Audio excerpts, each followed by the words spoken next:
Mission Walk, India's #1 most advanced rehabilitation and physical therapy center, Manikonda, Alkapur Road. Call 9177 300 194. మా branches Hyderabad, Delhi మరియు పూణేలో కలవు. నమస్తే, వెల్కమ్ టు తెలుగు రాజ్యం. నేను మోనికా. శ్రీకాంత్ గారు నమస్తే. నమస్తే. నాకు ఎప్పటి నుంచో ఒక డౌట్ ఉండిపోయింది, అది మిమ్మల్ని ఆల్రెడీ అడిగా, మళ్ళీ అడుగుతున్నా. అంటే మనం పాలిటిక్స్లో ఎక్కువగా అబ్జర్వ్ చేస్తూ ఉంటాం శ్రీకాంత్ గారు. ఎలా అంటే వైఫ్ ఒక క్యాస్ట్ అయి ఉండి హస్బెండ్ ఒక క్యాస్ట్ అయి ఉంటారు. అంటే వాళ్ళకి టికెట్ రాకపోయినా వైఫ్కి వచ్చేస్తూ ఉంటుంది ఈ సామాజిక వర్గం తరపున వింటూ ఉంటాం. నా డౌట్ ఏంటంటే, అంటే పాలిటిక్స్లోకి రావాలనుకున్న వాళ్ళు లేదో వాళ్ళు సెలెక్ట్ చేసుకుంటారా ముందే అన్న డౌట్, లేకపోతే అనుకోకుండా సెలెక్ట్ చేసుకుంటే వాళ్ళకి అవకాశాలు అసంకల్పిత ప్రతీకార చర్యల్లాగా జరుగుతాయి. అది నిజమే. అంటే కొంతమంది చర్చల్లో కొన్ని సంకల్పితాలు, మరికొన్ని అసంకల్పితాలు. అంతేనా? ఇక్కడ లవ్ మ్యారేజ్ అన్నా ఓకే, జనరల్ గా చేసుకోవడమే అదని, అది ఏంటనేది కాన్సెప్ట్ కొంచెం అంటే నాకు వచ్చిన ఇంట్రెస్టింగ్ క్వశ్చన్ మిమ్మల్ని అడిగాను. దాని గురించి ఒకసారి మాట్లాడదామా? మహాకవి గుర్రం జాషువా గారు ఓ మాట చెప్పారు, కులము లేనివాడు, బలగముండనివాడు పనికిరాడు నేటి భారతమన. ఈ రెండు వాక్యాలు మిర్యాల వెంకట్రావు గారని ఆయన పదే పదే వీటిని వల్లిస్తూ ఉండేవారు. అట్లాగే భారత రాజ్యాంగ నిర్మాత, భారతరత్న డాక్టర్ బిఆర్ అంబేద్కర్ గారు మరొక మాట చెప్పారు, ఏ జాతి ఏ నీతి కులం పునాదుల మీద ఎవరూ నిర్మించలేరని చెప్పాడు. ఆయన ఒక కులం పునాదుల మీద నిర్మించలేరని చెప్పాడు. నాదొక డిస్క్లైమర్ శ్రీకాంత్ గారు, క్వశ్చన్ ఇంట్రెస్టింగ్, అంతేగాని ఇప్పుడు కులం పేరు తేవడం రాంగ్ అంటే అబ్సల్యూట్లీ రాంగ్. బట్ ఆ టాపిక్ లేకుండా పాలిటిక్స్ ఉన్నాయా అంటే, భారతదేశ రాజకీయాల్లో కులాన్ని మీరు విడదీసి ఎప్పటికీ మీరు చూడలేరు. ముఖ్యంగా ఏపీ విషయానికి వస్తే మాత్రం అది ఇంకా ఎక్కువ. కాబట్టి కేవలం ఆంధ్రప్రదేశ్ కదా, నేను భారతదేశ రాజకీయాలే ఓవరాల్ గా, భారతదేశ రాజకీయాలు ఆయా రాష్ట్రాల్లో ఉన్నటువంటి కులం తాలూకు బలం, ఆ బలం తాలూకు బలగం, ఇవే రాజకీయాలను ప్రధానంగా శాసిస్తున్నాయి. అంటే కులం అడ్డు కూడా కాదు, డిస్క్లైమర్ సీరియస్లీ, ఎందుకంటే దానికి సంబంధం లేదు. బట్ పాలిటిక్స్ విషయంకి వస్తే దాని ప్రాతిపదికనే కదా ఇస్తున్నారు. అక్కడికే వస్తాను. ఇప్పుడు ఏమైందంటే, మీరు ఏ నియోజకవర్గం తీసుకున్నా అభ్యర్థి యొక్క ఎంపిక, రిజర్వేషన్స్, ఆ రిజర్వ్డ్ కాన్స్టిట్యున్సీస్ కాసేపు మనం పక్కన పెడతాం, మళ్ళీ వాటిలో కూడా వస్తున్నాం మనం. ఓకే, వాటిని కూడా మనం స్పృశించబోతున్నాం. జనరల్ నియోజకవర్గాల్లోకి వచ్చేటప్పటికి టాప్ 1, 2, 3, 4, 5 ఈ నియోజకవర్గాలలో, ఈ సామాజిక వర్గాలలో, ఈ టాప్ 1, 2, 3, 4, 5 సామాజిక వర్గాలలో మన దగ్గరకు వచ్చినటువంటి అభ్యర్థిత్వాన్ని ఆశిస్తున్నటువంటి వారు ఏ సామాజిక వర్గానికి చెందిన వారని రాజకీయ పార్టీలు చూడటం పరిపాటి. ఈ 5 కాకుండా ఎవరికైనా ఇస్తున్నారంటే ఖచ్చితంగా అతను అత్యంత ధనికుడైన అయి ఉండాలి. ఇక్కడ నందికొట్కూరు ఎస్సీ రిజర్వ్డ్ నియోజకవర్గానికి తొగురు ఆర్థర్ అని వారు 2019 నుంచి శాసనసభ్యుడిగా చేశారు. వారు ఎస్పీ సౌమ్యుడు. వారి భార్య ఒక ఇంటర్వ్యూలో అడిగారు, మీ భార్య రెడ్డి కులస్తురాలు కావడం వల్ల మీకు ఈ సీట్ వచ్చిందంట కదా వైకాపాలో అని అడిగారు ఆయన. అంటే రాజకీయాల్లో కులం ఎంత బలమైనటువంటి పాత్ర పోషిస్తుందో చెప్పడానికి ఎగ్జాంపుల్ దీన్ని నేను ఉదాహరణగా చెప్పాను. అట్లాగే Sridhar Kammela doctor, nephrologist, urologist, చాలా చాలా పెద్ద డాక్టర్ మన హైదరాబాద్లో. వారి తెనాలి నియోజకవర్గం, వారు కాపు. ఆయన వెళ్ళి వైకాపా అభ్యర్థిత్వాన్ని ఆశించారు. తెనాలి నుంచి నేను పోటీ చేద్దాం అనుకుంటున్నానంటే, మీ భార్య ఎస్సీ అని విన్నాము, వారికి తాడికొండ ఎస్సీ ఇస్తాము, అక్కడ కాపులు ఉన్నారు, అక్కడ రెడ్లు ఉన్నారు, ఆవిడ ఎస్సీ కాబట్టి ఎస్సీ రిజర్వ్ నియోజకవర్గంలో ఖచ్చితంగా గెలుస్తుంది, ఆర్థికంగా కూడా మీ బ్యాంక్ బ్యాలెన్స్లో అన్నీ మాకు తెలుసు, మీ హాస్పిటల్ ట్రాన్సాక్షన్స్ అని చెప్పి ఉండవల్లి శ్రీదేవి గారికి అక్కడ ఇచ్చారు తాడికొండ ఎస్సీ. శ్రీధర్ గారి అర్ధాంగి ఉండవల్లి శ్రీదేవి గారు, ఆవిడ షెడ్యూల్ క్యాస్ట్.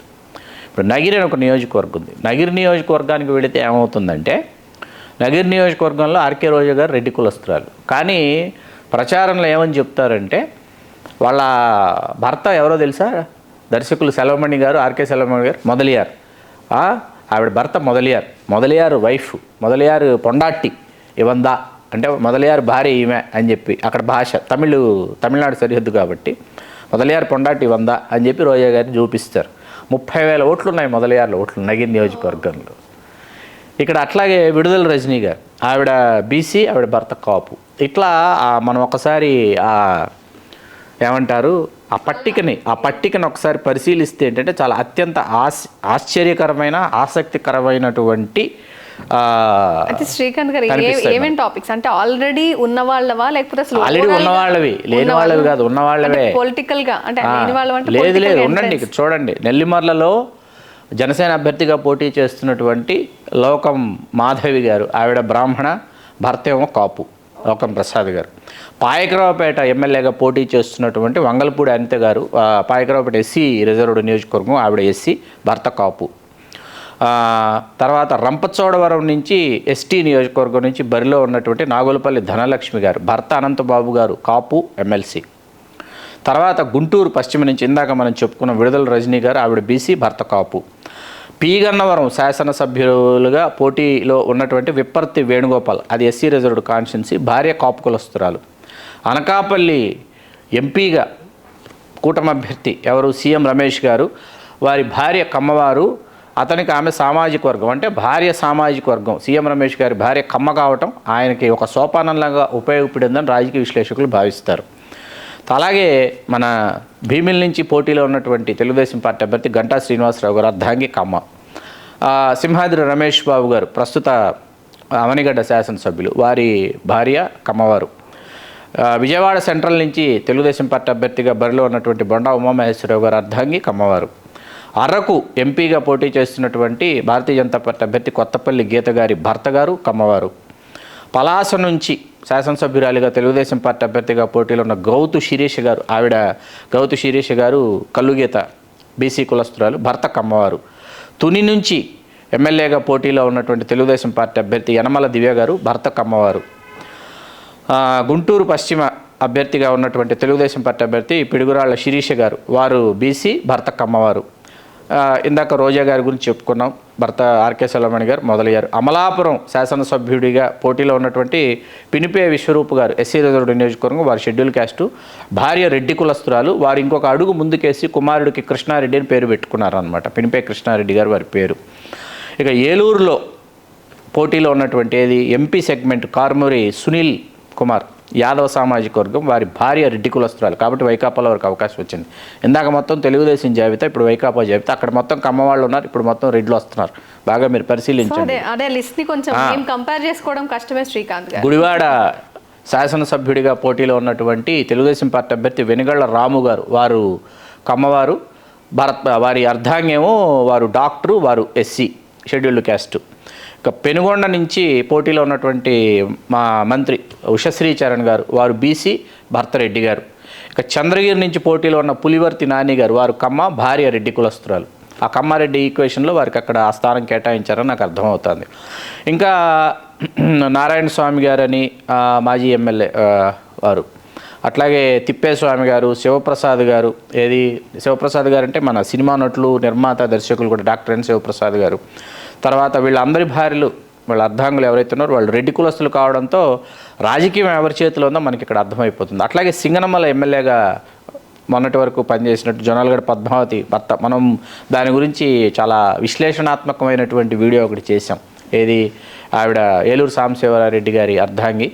ఆవిడని కాదు పక్కన పెట్టిన తర్వాత వాళ్ళ టిప్పర్ డ్రైవర్కి అవకాశం ఇవ్వాలని సాంబశివరారెడ్డి గారు తీసుకెళ్లారని. ఇప్పుడు అధికారం ఎవరి చేతుల్లో ఉంది, అధికారం ఎవరి చేతుల్లో బందీ అవుతుంది, ఎవరికి హస్తగతం అవుతుంది అంటే 2-3 సామాజిక వర్గాల చేతిలోనే అధికారం బందీ అవుతోంది. అట్లాగే సంపద మొత్తం 2-3 సామాజిక వర్గాల దగ్గరే పోగుపడుతోంది. కావడంతోనే ఈ పీడిత తాడిత బడుగు బలహీన వర్గాలు ఎవరైతే భావించబడుతున్నారో, ఎవరైతే పిలువబడుతున్నారో వాళ్ళు అప్పటికి ఇప్పటికి ఎప్పటికీ వాళ్ళు ఎక్కడున్నారు అంటే, ఎక్కడ ప్రారంభించబడ్డారో వాళ్ళు అక్కడే ఉన్నారు. కాబట్టే ఇన్ని పథకాలు, ఇన్ని ఉచితాలు, ఇన్ని వాగ్దానాలు అవుతున్నాయంట.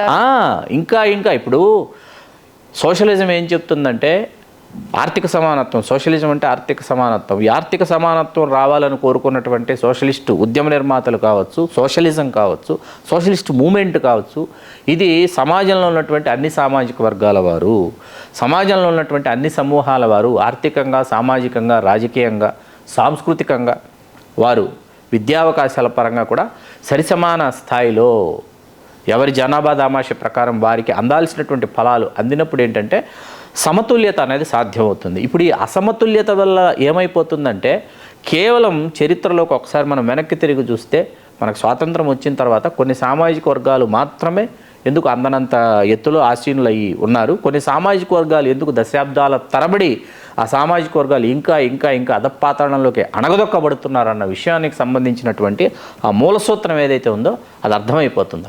ఇక్కడ లాజిక్ ఒకటి experience plus next future plan వీళ్ళు ముందే వేసుకుంటారు. ఇక్కడ అన్ఎక్స్పీరియన్స్డ్ అసలు ప్లానే లేకపోవడం అనేది మెయిన్ పాయింట్. అయితే ఈ కళ్ళగలుపు అనేది మాత్రం ఎవరైతే అంటే కులాంతరం ఇంకా కొత్త చాలా చాలా సరికొత్త రూపాన్ని సంతరించుకుంటుంది మౌనిక. ఇప్పుడు ఇక్కడ ఏమవుతుందంటే దీనివల్ల ఉన్నటువంటి పాజిటివ్ థింగ్స్ చెప్తా కొన్ని. అదేంటంటే 2 ప్రధానమైన సామాజిక వర్గాల వారు వివాహం చేసుకున్నారు. Marriages are made in heaven, some marriages are made in hell. దాని గురించి మనం తర్వాత ఇంకొక రోజు డీటెయిల్డ్ డిస్కషన్ పెట్టుకుందాం. అది పెద్ద టాపిక్ ఏమో శ్రీ, చాలా పెద్ద టాపిక్, దాని గురించి ఇంకో రోజు పెట్టుకుందాం. ఎన్నికలన్నీ అయిపోయి ఫలితాలు వచ్చిన తర్వాత పెట్టుకుందాం. ఇప్పుడు ఈ వివాహాలు ఏవైతే ఉన్నాయో జరిగిన తర్వాత ఏమవుతుందంటే వాళ్ళకి కలిగినటువంటి సంతానం వాళ్ళకేంటంటే 2 సామాజిక వర్గాల్లో నుంచి బంధువులు కనిపిస్తుంటారు, 2 సామాజిక వర్గాల్లోనూ లెజెండరీ పర్సనాలిటీస్ కనిపిస్తుంటారు. దాంతో వీళ్ళకి ఏంటంటే వీళ్ళు పక్షపాతం వహించరు అనమాట. నిష్పక్షపాతంగా వాళ్ళు కూడా ఇంకొక సామాజిక వర్గం వాళ్ళని ఎవరినైనా అదేంటంటే అదొక తరహా, అదొక పద్ధతి. దీనికి నేను పెట్టుకున్నటువంటి ఒక ముద్దు పేరు ఏంటంటే ఆర్థికంగా ఒక హోదా వచ్చిన తర్వాత, ఆర్థికంగా ఒక స్థాయికి చేరుకున్న తర్వాత కొన్ని కుటుంబాలు ఏంటంటే కల్చర్డ్ ఫ్యామిలీస్ అంటాను వీటిని. నేను పెట్టుకున్న ముద్దు పేరు. ఈ కల్చర్డ్ ఫ్యామిలీస్లో ఈ మ్యారేజెస్ జరుగుతాయి. మీరు ఎవరైనా కావచ్చు, మేము ఎవరైనా కావచ్చు. ఇప్పుడు రఘురామకృష్ణరాజు గారు, కేవీపీ రామచంద్రరావు గారు ఇరువురు వియంకులు, వీరేమో వెలమదొర, వారేమో క్షత్రియులు. మీరు 2 ప్రధానమైనటువంటి సామాజిక వర్గాలు, ఇరువురు ఆర్థికంగా సుసంపన్నమైనటువంటి ఒక స్థాయికి చెందినటువంటి వ్యక్తులు. ఇదే 2 ప్రధాన సామాజిక వర్గాలు, అంటే వీరని కాదు, ఎవరైనా సరే 2 ప్రధాన సామాజిక వర్గాలు తీసుకుందాం. 2 ప్రధాన సామాజిక వర్గాలు. ఆ ఇంట్లో అబ్బాయి వేరే ప్రధానమైన సామాజిక వర్గంలో ఒక కడు పేదరాలైనటువంటి ఒక అమ్మాయిని ప్రేమిస్తే ఈ వివాహం జరుగుతుందా అనేది నా ప్రశ్న. మీరే చెప్పారు ఆర్థికంగా బలపడ్డా అనే పాయింట్ ని. ఇది జరుగుతుంది, మానవ సంబంధాలన్నీ మీరు అన్నారు కదా హెల్లో హెవెనో ఏదో డిసైడ్ అయితే తప్పితే అది జరగదు. ఇద్దరు హెల్ అయినా సరే, ఎందుకంటే అన్ని అద్భుతంగా ఉంటాయి అనేది ఓ 10 ఏళ్ళు పోతే కానీ ఏ మ్యారేజ్ అయినా చూడలేము. ఇవన్నీ మనం సక్సెస్ స్టోరీస్ కూడా చెప్పుకోవాలి. ఇప్పుడు మనం సక్సెస్ ఆటోమేటిక్ గా కళ్ళ ముందు వాళ్ళ సక్సెస్. ఇప్పుడు డాక్టర్స్ యాక్చువల్గా మెడికల్ ఫీల్డ్ ఏమవుతుందంటే కేవలం డాక్టర్స్ ని మ్యారేజ్ చేసుకుంటారు. డాక్టర్స్ లో ఇక్కడ మళ్ళీ ఒకటి ఉంది, దీని మీద కూడా కొంత అధ్యయనం చేశా. మెడిసిన్ లోకి పోయి వాళ్ళు చేరిన తర్వాత ఆ ఫస్ట్ ఇయర్ నుంచే ట్రావెల్లో ఏమవుతుందంటే సేమ్ క్యాస్ట్ వాళ్ళు చూస్ చేసుకునేటటువంటి ఒక సంప్రదాయం ఉంది మెడిసిన్లో. మీరు మా వాళ్ళ, మీరు పలానా వాళ్ళ ముందే మాట్లాడేసుకొని వీరిరువురు తల్లిదండ్రులు కూడా వాళ్ళు సోషల్ మీటింగ్స్ అవి జరుగుతాయి. జరిగిన తర్వాత వీళ్ళు పూర్తయిన తర్వాత ఎంఎస్ ఎక్కడ చేయాలి, పిహెచ్డి ఎక్కడ చేయాలి, ఎక్కడ మనం హాస్పిటల్ స్టార్ట్ చేయాలి, ఎంత సూపర్ స్పెషాలిటీ హాస్పిటల్ స్టార్ట్ చేయాలని చాలా అతిపెద్ద ప్రణాళిక ఒకటి ముందే రూపొందించబడుతుంది. కాబట్టి ఇన్వెస్ట్మెంట్కి తగ్గట్టు ప్లాన్ చేసి అదొకటి జరుగుతుంది. కొన్ని ఏంటంటే వాళ్ళు నిజంగా ఒకరినొకరు ప్రేమించుకొని నిజంగా ఇష్టపడి సామాజిక వర్గాలు ఏవైనా ప్రాంతాలు ఏవైనా కూడా వాళ్ళు నిజంగా వాళ్ళ జర్నీ స్టార్ట్ చేసి, ఇప్పుడు ఉండవల్లి శ్రీదేవి గారును డాక్టర్ శ్రీధర్ కమ్మెల గారు లాగా, లేకపోతే వెనిగండ్ల రాము గారును వారి అర్ధాంగిలాగా అట్లా కొన్ని జరుగుతాయన్నమాట. కాకపోతే ఇప్పుడు ఏమైందంటే రాజకీయాల్లో ఇది ఒక సరికొత్త స్వరూపాన్ని సంతరించుకుంటుంది. మా ఆవిడ ఫలానా, నేను ఫలానా. ఇదే అంటే నాకు ఒక ఊహ ఉంది, ఆ ఊహ నిజమైతే బాగుంది అనిపిస్తుంది. ఇప్పుడు మనము ఏదైతే మాట్లాడుకుంటున్నాం కదా, ఏమైతుంది వేరే అంటే ఇప్పుడు అందరూ ఎదగాలని వాళ్ళు అనుకున్నప్పుడు, వాళ్ళకి నచ్చినప్పుడు వాళ్ళని కూడా పైకి తీసుకొస్తే వాళ్ళకి కూడా అవకాశాలు, చాలా సంతోషం, ఆప్షన్ ఉంది కదా. అంటే ఆప్షన్ ఉన్నప్పుడు మంచిదైనప్పుడు వెళ్తే బాగుండని, అంటే మనం డెసిషన్ ఫ్యాక్టర్ కాదు, ఒకళ్ళైతే బాగుంటుందేమో అనే ఫీలింగ్. కులాంతరం అనేది ఒక అతిపెద్ద రాజకీయ క్రీడగా మారబోతోంది ఇకపై. ఆంధ్రప్రదేశ్ తెలంగాణ రాజకీయాల్లో కూడా మీకు ఇది ఉంది. ఇప్పుడు ఈటెల రాజేంద్ర గారు ఉన్నారు, వారు ముదిరాజ్ బీసీ, వారి అర్ధాంగేమో జమున గారు, వారు రెడ్డి కులస్తురాలు అనమాట.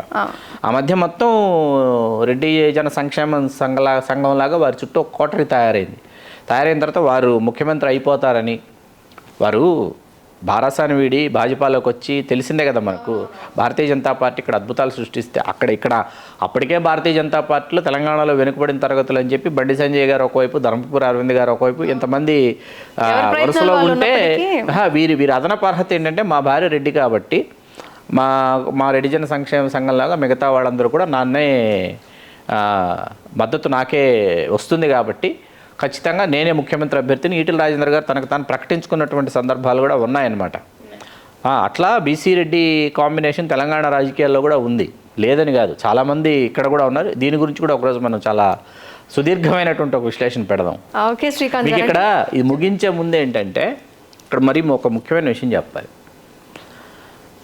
స్వాతంత్ర సమరయోధులు శృంగవరపు సీతయ్య నాయుడు గారిని ఒంగోలు కాపు వారు వరుసగా 2 పర్యాయాలు మున్సిపల్ చైర్మన్. అంత క్రితం రావు సాహెబ్ వరదా శ్రీరాములు నాయుడు గారు వాళ్ళందరూ చేశారు. చేసిన తర్వాత ఏంటంటే సీతయ్య నాయుడు గారికి అవకాశం నుంచి స్వాతంత్ర సమరయోధులు జాతీయ ఉద్యమంలో పాల్పంచుకున్నారు. పక్కా కాంగ్రెస్ వారికి 2 పర్యాయాలు వారు వరుసగా మున్సిపల్ చైర్మన్ అయ్యారు. మొదటిసారి మున్సిపల్ చైర్మన్ అయ్యి ఆ సందర్భంలో ఏంటంటే శాసనసభ్యుడిగా కూడా పోటీ చేసేటువంటి అవకాశం వారికి వచ్చింది. అంత జనాకర్షణ కలిగినటువంటి నేత. వారిది ఆదర్శ వివాహం. భార్య షెడ్యూల్డ్ క్యాస్ట్, ఆవిడ డాక్టర్ జీవరత్నం నాయుడు, ఆవిడ కూడా ఎస్ జీవరత్నం నాయుడు. మా అర్ధాంగికి ఇవ్వండి అన్నారు ఆయన. ఇచ్చి ఆవిడ 2 పర్యాయాలు ఆవిడ ఒంగోలు శాసనసభ్యురాలుగా చేశారు, డాక్టర్ ఎస్ జీవరత్నం నాయుడు గారు. ఇది ఎందుకు చెప్పానంటే అది అనుకోకుండా జరిగినటువంటి ఆదర్శ వివాహం చేసుకోవాలనుకుని చేసుకున్నారు. జాతీయ ఉద్యమంలో వారు ఉన్నారు కాబట్టి సీతయ్య నాయుడు గారు. అంటే ఈక్వాలిటీ మెయింటైన్ చేయాలని ఉద్దేశంలో భాగంగా జరిగిన అప్పుడు ఏంటంటే వాస్తవంగా తెలుగు నేల మీద నాస్తికోద్యమం ఒకటి, గోరాగారి నాస్తికోద్యమం. గోరాగారు అంటే డాక్టర్ సమరం గారు నాన్నగారు. నాస్తికోద్యమం యొక్క ప్రభావం, అట్లాగే కులాంతర వివాహాలు జరగాలనేటటువంటి ఒక విస్తృతమైనటువంటి ఒక ప్రచారం, కుల నిర్మూలనకు సంబంధించి జరిగినటువంటి ఒక నేపథ్యంలో జరిగినటువంటి ఒక వివాహం ఇది. భారతదేశంలోనే కులాంతర వివాహాల్లో చెప్పుకోదగ్గ కులాంతర వివాహం ఎవరిది అంటే గోరాగారి కుమార్తె. ఓకే, వారిని దళితుడికి ఇచ్చి వివాహం చేశారు గోరాగారు.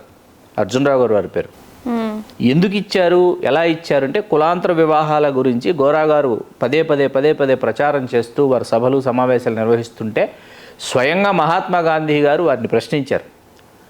నీ కూతురుకు నువ్వు అలాంటి వివాహం చేయగలవా అని ప్రశ్నించారు. నా ఇంట్లో నుంచే మొదలు పెడతానని మొదలుపెట్టి తన మొట్టమొదటి కుమార్తె మనోరమ గారిని అర్జునరావు గారు మరి తన సహాయకుడిగా తన అనుచరుడిగా నాస్తికోద్యమంలో ఉన్నటువంటి వారి కుమారుడు దళితుడు వాళ్ళ ఇరువురిని కూర్చోబెట్టి వాళ్ళ ఇరువురిని మేము ఇట్లా కులాంతర వివాహం చేయాలనుకుంటున్నాము, మీ ఇద్దరికి వివాహం చేయాలనుకుంటున్నాము, మీ ఇద్దరు మనస్ఫూర్తిగా అంగీకరిస్తేనే చేస్తామంటే వాళ్ళిద్దరు మనస్ఫూర్తిగా అంగీకరించారు. అంగీకరించిన తర్వాత మహాత్మా గాంధీ గారికి వెళ్ళి గోరాగారు చెప్పిన తర్వాత బలవంతంగా చేస్తున్నారా, వాళ్ళు మనస్ఫూర్తిగానే అంగీకరించారని వారి ఇరువురిని సబర్మతి ఆశ్రమానికి మహాత్మా గాంధీ గారు పిలిపించుకుని వారిద్దరికీ రకరకాల పరీక్షలు పెట్టారు. పెట్టి మహాత్మా గాంధీకి అర్థమైంది వీరు నిజంగానే కులాంతర వివాహం చేసుకోవడానికి మనస్ఫూర్తిగా అంగీకరించారు. మనం ఎక్కడో మొదలుపెట్టి ఎక్కడికో వచ్చాము అన్నమాట. ఎస్, అవును. అంటే బేసికల్లీ ఏంటంటే ఎప్పటి నుంచో స్టార్ట్ అయింది. అవును, ఇప్పుడు కేవలం రాజకీయాల్లో కనిపిస్తుంది. అంటే స్వలాభాపేక్ష లేకుండా ఏదో చేస్తారని కలికాలంలో నమ్మడం అయితే కష్టమే. కాబట్టి ఇన్ కేస్ ఆప్షన్ ఉంటే బాగుంటుందని మనం ఇందాక కూడా మాట్లాడుకున్నాం శ్రీకాంత్ గారు.